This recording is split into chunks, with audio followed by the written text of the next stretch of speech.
Of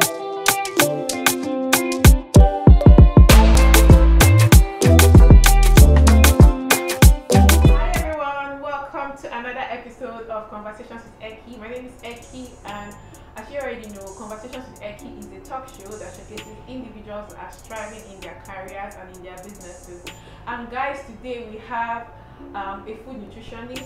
She is the founder of Match Baby Food. Her name is Nneka. I'm so excited about this particular episode because I am so looking forward to learning a lot about baby food, about nutrition, and everything in between, how she's running her business, all of that. I hope you're excited as well. So let's meet Nneka.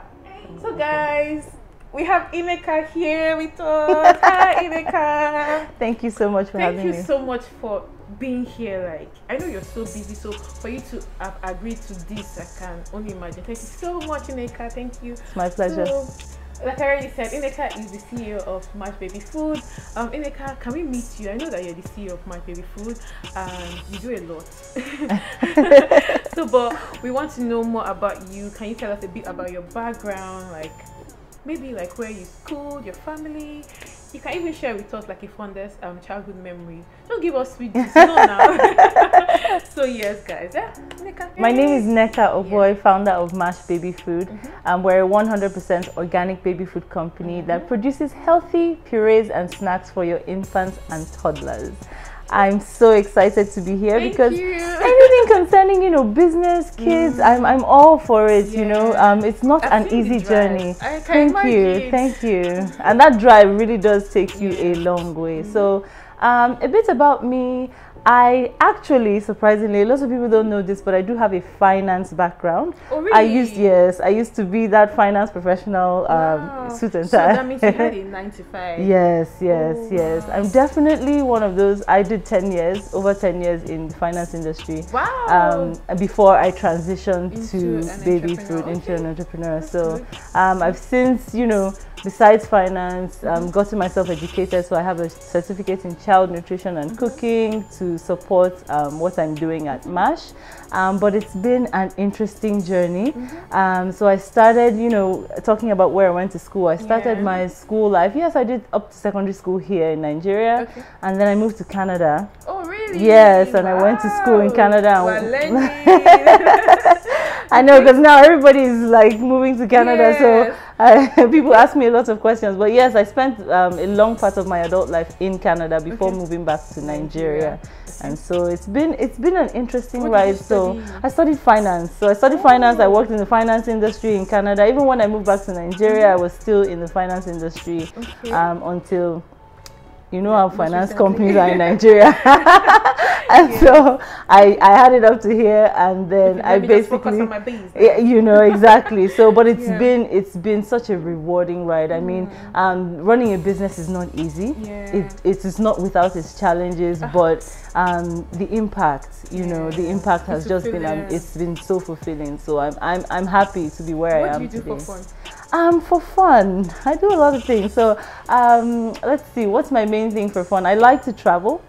I like new experiences. That's expensive hobby. It's an expensive hobby, I know. So I don't do it as much as I would like to, but I do like to travel. I like new experiences. So I love to learn about new cultures, like foods, different foods. So when I travel, I like to get maybe a local to teach me something, because I don't know, you never know where it takes you. And I used to do this even before MASH started. So those new experiences with food have just always been a thing that I've been interested in. I'm a little farmer. And it's crazy because as I talk about these things, I see how it all still relates to what I do at MASH.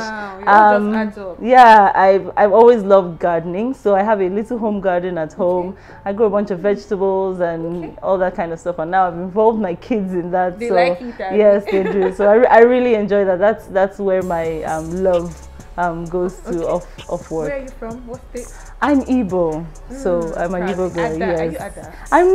I'm not. So I have an older sister, but I'm from Imo, and I was actually born and raised in Owerri, and then moved to Lagos, moved to Canada, moved back to Lagos. So yes, that's my story.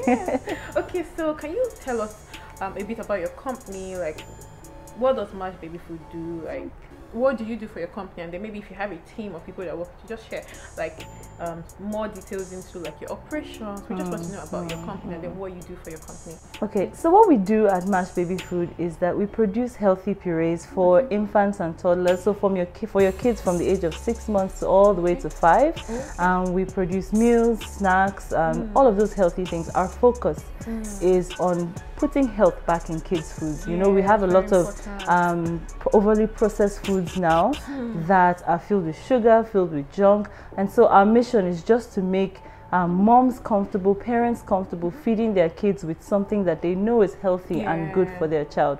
So we only use fresh ingredients, whole food ingredients. We don't use processed things at all. No added sugar. We don't add any of that stuff. And also what we do is focus on, because we're Nigerian, right? And we're a proudly African brand, so we focus on, yes, proudly African brand. So we focus on African recipes. So we have things like chicken jollof rice purees, you know, things that are, no, they are, honestly, if I do say so myself. So things that are, you know, traditional in the Nigerian household, in the African household, so that your child, because your child is going to grow up eating those things, so that the transition is easy for the entire family as well, right? When you have a kid that's eating foods that are familiar, it's not going to be a challenge to get them to move on to the rest of the family dining table, right? So that's where we come in. That's what our mission is. So I function as the CEO, Mash Baby Food. I do have a team of excellent guys. Yes, I cannot do it all by myself. So I have a fantastic team that supports me. They believe in the vision, and we all just run with it. So it's been an interesting journey. It's been an interesting ride, and every day we're there to put smiles on parents' faces. So I'm going to do a tour of Mash Baby's food. What's it called? A factory. Yeah, so I'm going to do a tour of Mash Baby Food factory. Let me take you guys behind the scenes of how these food are being made. So let's go, guys. So guys, here I'm at Mash Baby Food factory.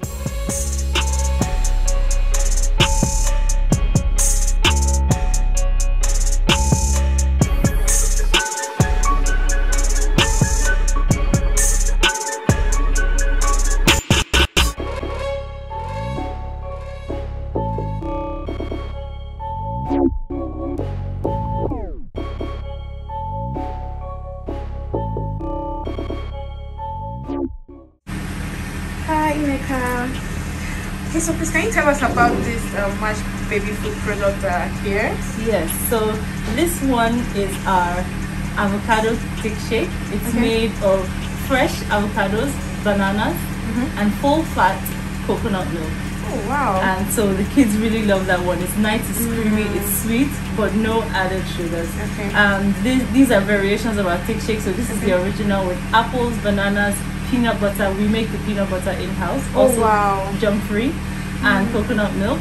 And this is a chocolate version of that. This is made with actual cocoa, not the sugar chocolate. So it's full of the nutrients that your kids can get from chocolates. And then finally here we have our fruit puree.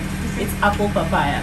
Wow. So great for your 6-month-old and older. So kids up to 5 enjoy this as well. Thank you so much, Nneka. Thank you. I'm looking forward to my baby having all of these healthy stuff. Thank you. Thank you. Nneka, what inspired you to start Mash Baby Food? I mean, you just told us now that you've been in the finance space, like you've worked, you have over 10 years experience. So like, was there any light bulb moment for you that you said, oh, I want to do this? Just like, let us know. You know, it's actually crazy. Some people go into a certain business like, I know this is what I want to do.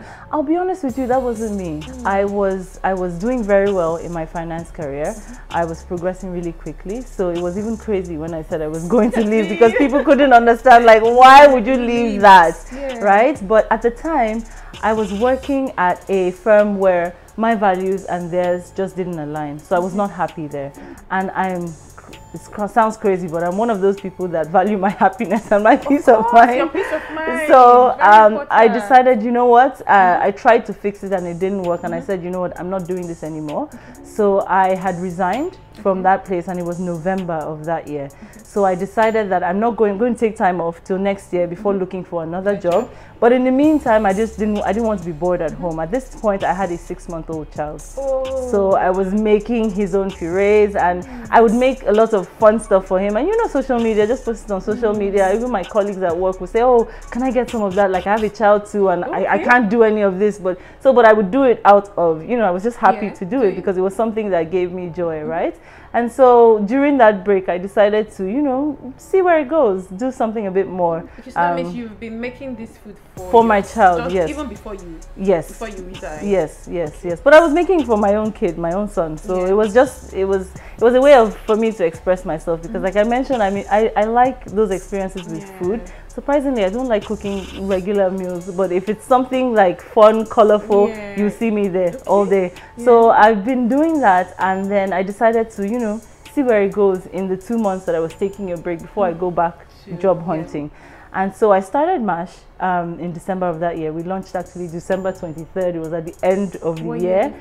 This is 2017. Oh, wow. Yes, so we started at the end of that year. But, you know, it was just like a passion project. It wasn't really a business or anything to me at that point. It was like blogging or something. So but I wasn't looking to monetize it or turn it into a business or anything. So we started that, and in January I started job hunting again. But the traction within a month, within 2 months, it was crazy. And I started to hear from parents that were that felt stuck, that felt confused, that I was providing some sort of relief for. And I was like, this is crazy. In my 10 years of helping people manage their finances, yes, I know that I help, I impact your family, but I never really felt so useful in my life. So I was like, this is wild. So somewhere around February, March, I started getting interviews again in the finance space. And I would find myself going to interviews. And there was even this one company that called me to start, and I lied that I had secured a position somewhere else because I didn't want to leave MASH and then go back to that. So after a while, I just had to, pause and really ask myself why I was doing this to myself. What do I really want to do? And it was clear that my passion had found me, which is MASH, right? And I was having a hard time leaving that to go back to what I was doing before. So I decided, you know what, I'm going to focus on this, take this seriously, and really see where it goes, grow it, and all of that. So I never went back to 9 to 5. Yeah. Like, where did the name come from, MASH? Like, can you tell us? Well, mostly because they are puree foods, but it's crazy now because after so many years, so when I started, then this was 2018 when it took off, I wasn't really as serious as I really only got very serious with it as a business in 2019.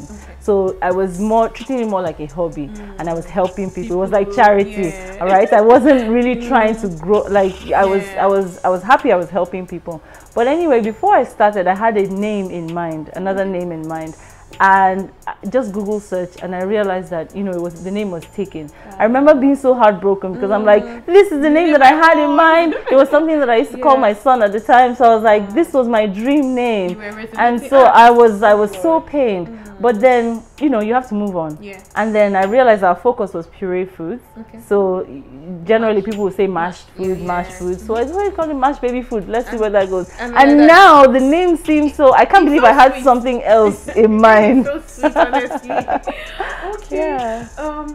So can you share with us some challenges that you faced running your business? I know that the challenge this laughter. You want to sleep here today? No, that's what I want to say. I know that the challenges are a lot. I mean, running a business, especially in Nigeria, it's not so well. God makes it easy for us, but just share with us some of the challenges that you faced running your business. So that's a very interesting question because, like you said, running a business is tough. Running a business in Nigeria.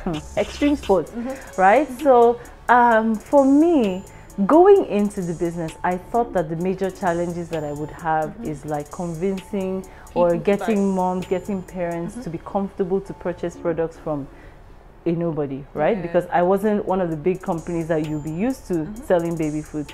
But that was the least of my problems. Logistics, first of all. I learned a very tough lesson with logistics. So we create fantastic products, and getting it from us to the customer, what ends up with the customer is something completely different, right? So we had to learn the hard way, and we've been able to figure that out, thankfully, over the years. So now we've solved that issue. But it was a lesson that we had to learn the hard way. But of course, in my line of business, because we don't use any preservatives and things like that, so we preserve by refrigeration, by freezing. Power is a very, very big problem for us. And it's gotten worse, and it's gotten so expensive. So that, you know, it's really, really tough. So that's why sometimes I'm like, it's like we need to form a prayer group for entrepreneurs in Nigeria, because we're really going through it.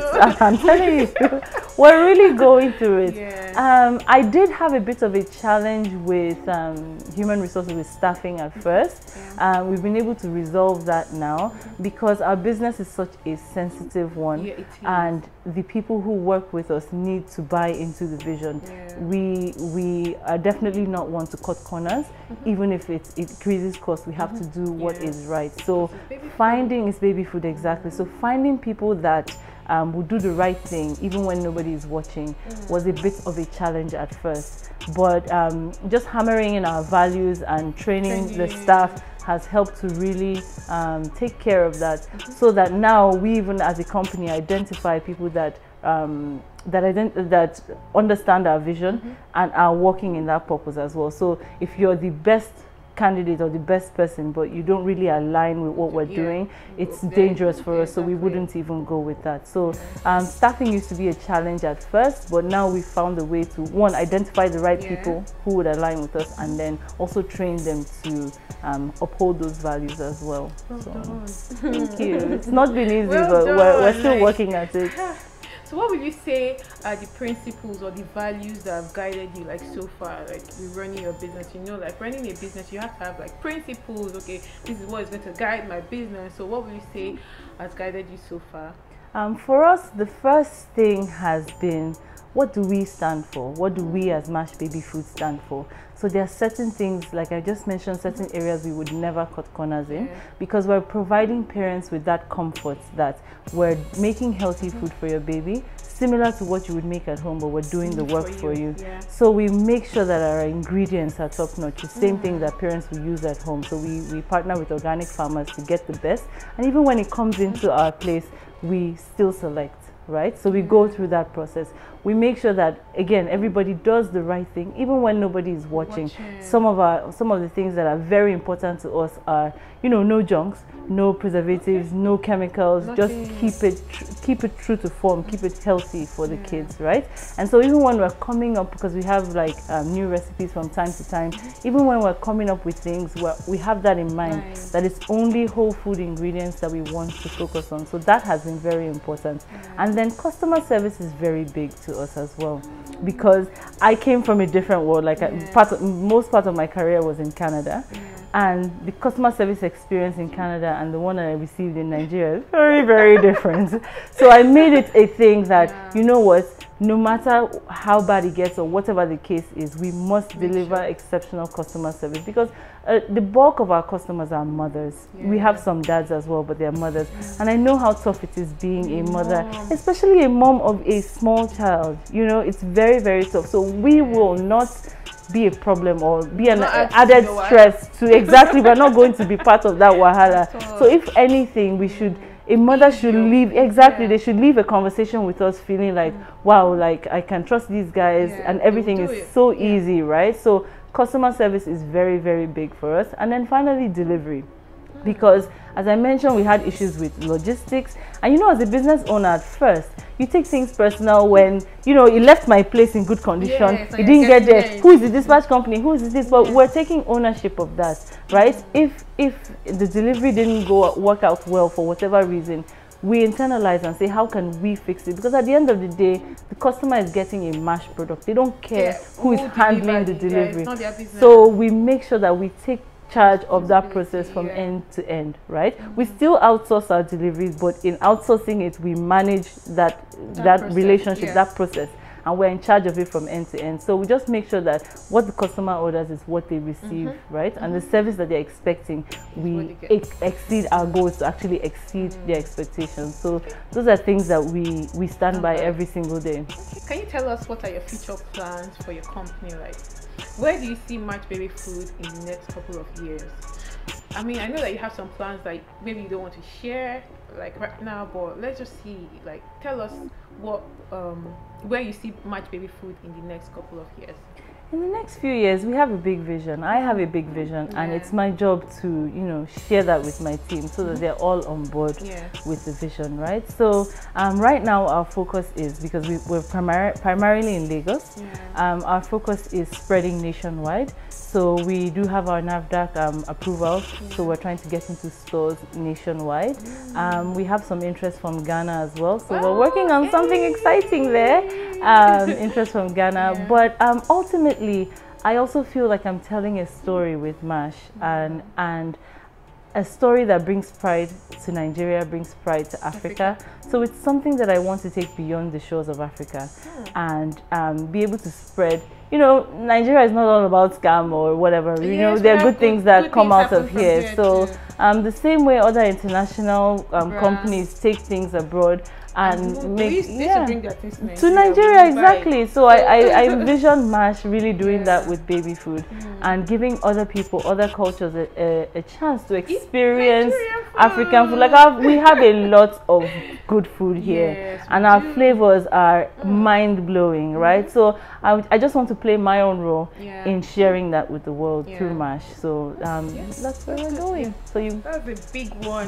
Okay, so what would you say is responsible for your success so far? Like, looking at your journey, everything, like, what would you say has been responsible for your success so far? Responsible for my success, I would say, first of all, as cliche as it sounds, I believe the passion, because I've gotten that from a lot of people, that for me it's beyond just business and profits. I'm genuinely invested in seeing kids have healthier options that are not stressful for their parents, that it's convenient for their parents. That's the life that I've always lived. I have a very big passion for that. So I think that passion has really helped, because obviously we talked about the challenges that we have in businesses. There are many times that if you were not passionate about it, you would see, my 9 to 5 was paying me very sweet salary, right? So you would easily abandon ship and go. But I feel like this is my purpose in life, right?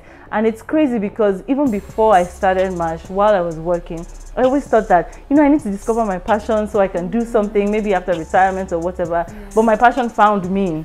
So I feel very fortunate. So I think that passion has really, really helped keep me. And then secondly is the structure that we try to put in place, right? So passion can only take you so far, but if you don't have the right structure, you won't be able to sustain it. Right, so all of the values that we put in place, the structures that we put in place to make sure that things can run and do run efficiently. And I believe as a business, for me, even the customer service makes a big difference, right? People want to go where they feel valued, where they feel appreciated, and not somewhere like some service that you get in this country. My God, I just wonder, like, are you not looking for money, or I don't understand? So I think that has gone a very long way. So just that, you know, that passion, the structures, and finally the way you treat your customers, for me, that has been my secret. Okay. All right. She has shared secrets with us, guys. Nneka, so what is the biggest piece of advice you can give to someone that's looking to start a business, whatsoever business they're looking to start? What advice are you going to give to these people? Oh, simple. My biggest advice would be just start. Just start, honestly, because I remember wanting to start this, and you know, there's something they say, analysis that leads to paralysis. You overanalyze everything and you never actually start. So I remember working on this on my dining table, and a friend came in and she's like, what are you calculating like this? Just start this business. Do you know that there's somebody selling food out of their trunk on the road? Like, just start. And So it gave me the courage to just start. But more importantly is that you can never have a perfect product to start, right? Because once you start your business, you get feedback from your customers, you get feedback from your environment, and that helps you build your perfect product. So since I started MASH, we have grown, we have adjusted, we have evolved into where we are today. And I believe that I don't think we would have been able to come up with what we have today without starting at some point. So just go ahead and start. That was a very big one for me. Once you start, you can then take the most relevant feedback, which is from your customers, from your environment. You learn in the process and you improve, right? So just start. That's a very big one. Second thing is plan. Planning has really helped me. Like I mentioned, I'm big on it now. You know, when I mentioned when I started 2018, I was just like, you know, it was a hobby going around. But 2019, I took it seriously, and this is 2 points in one. I had you need a community, like somebody that you can reach out to and discuss, like what we're doing here right now. But I actually have a friend, she has a business as well, and running a business is tough. There'll be crazy things, but you'll find that you can relate to many other entrepreneurs, even if you're not in the same space. So you're going through the same journey. Challenges, you have the same challenges. Honestly, running a business, yes, there are some things that are unique to your business, but generally as a business owner, there are the same challenges that you face, and you can rub minds, you can solve the problem. Sometimes you need an outside eye, a third eye, to look at your problems and tell you this is what you're missing, right? So I have a friend, and we have a meeting every month. To discuss, okay, where are you, what are your challenges, and we help each other out, right? So that birthed our journey of creating plans, and those plans have really helped structure MASH in the past couple of years, because before then I was just winging it, right? But that plan really helps you put things in perspective. Very important, very important. And that is giving us free. Honestly, that companionship really helped a lot. So we do not miss it now. Once a month, every month, we sit down, we talk about where we are, where we're going, our challenges, how far with your plans, what are you doing. It keeps you accountable. It keeps you accountable. And like I said, sometimes this life, this journey, you can't do it alone. No, you definitely cannot. You cannot. You need support. And I remember before we started this, we used to think, oh, we needed a big group of entrepreneurs, and we couldn't find other people. So we're like, why don't we just start together? And just two of us has been amazing. So if you can find one other person, that is good enough, and you guys just run with it and help each other, right? So yeah, that would be it. Good. I'm taking notes, honestly. Thank you so much. Okay, so finally. No, not finally. Because you're going to share other tips with us, because I feel like you have so much that you need to share with us. Okay, so what will you say gives you the most satisfaction being an entrepreneur? For me personally, it's those happy kids. It's the happy kids, it's the satisfied parents. We have people that have come to us in tears. Wow. My baby doesn't eat, my baby is this, my people that have even come to us complaining that the doctors are complaining about the child's diet, the child's development, all of those things. And so when we start working with them and we see the progress, there's no better feeling. Like I'm getting emotional talking about it, but honestly, there's nothing that can compare to that. Yes, we do make money from it, and of course the purpose of any business is to remain profitable, right? So yes, we focus on that as well, but that impact on the families. I have been on a call with a mom before who had a child who wouldn't eat anything, and this one day she called, they were dancing and singing. I get emotional. Oh my God. They were dancing and singing, her grandma and her husband, because of the improvement that the child has made. So for me, that is priceless. That is it's priceless. Sorry. No, this is very fine. Wow. I didn't mean to get emotional. Guys, but you can see the passion, you can see the drive. I mean, you're doing so well. Thank you so much for being here today. Thank you. I've enjoyed this interview, and I know that my viewers as well, like, they've learned a lot from this particular interview. I wish you all the best in your business, and we look forward to seeing MASH Baby Food in UK, all of these shops that you go and coming shop, soon. you know, by God's grace, God's By grace, God's definitely grace. do it in Yes. Jesus' name. Amen. So guys, hope you've enjoyed watching this particular episode of Conversations with Eki. I had an amazing time just doing this interview, and I've learned so much. And I know you guys are watching this video as well to learn a thing or two from Nneka's story and her journey. Please do not forget to subscribe to my YouTube channel. Please give this video a thumbs up. Leave comment down below. Let me know what you think about this particular episode and if you learned a thing or two. And I'll see you guys in my next episode. Bye.